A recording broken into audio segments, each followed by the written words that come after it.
Intelligence officials say they worry President Trump may have shared a classified surveillance images when he tweeted this photo that appears to show an Iranian rocket exploded on a launch pad. The president in that tweet disavowing any U.S. meddling in the explosion. Meanwhile, Tehran has not publicly pointed the finger at Washington, saying the failure to launch was due to a technical error. Christian Whiton is a former State Department senior advisor.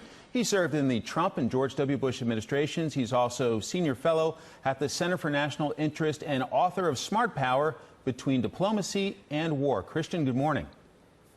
Morning. So what's your reaction to the Iranian rocket exploding on the launch pad and President sharing the photo, being fully aware that he has the power to do so?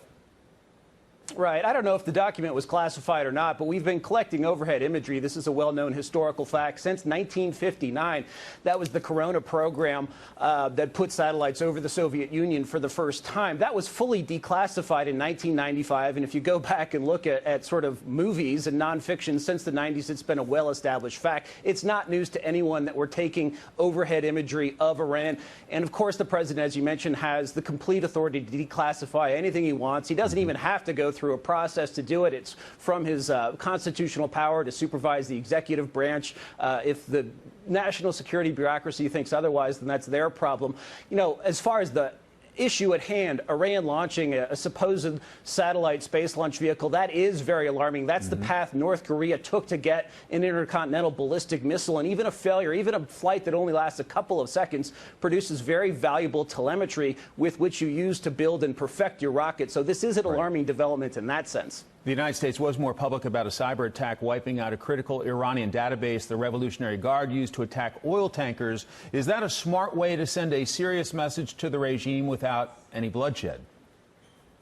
Yeah, I think the use of cyber warfare, at which we've been getting bigger and bigger capabilities, and of course, it's sort of, again, widely known and was leaked, unfortunately, in the public that we used we in Israel used cyber tools to disable part of Iran's nuclear program during the Obama administration. That is a useful tool. It can't be the only tool, though. It must. We must also have sort of real-life deterrence with military forces.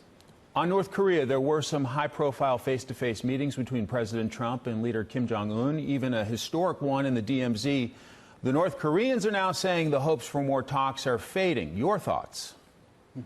You know, that's sort of consistent with what they do with messaging. They don't say negative things about the president, but they'll say negative things about the Secretary of State or National Security Advisor. I think we're in a good place with North Korea. It seems that progress only occurs when the two leaders get together. When it goes below that level, there really aren't functioning working groups, which is a shame. But as long as they're not testing nuclear weapons or long-range ballistic missiles, that's much better than where we were in the previous 2 or 3 administrations. Is that a sign that Secretary of State Mike Pompeo is getting under their skin, the fact that, you know, he's holding firm?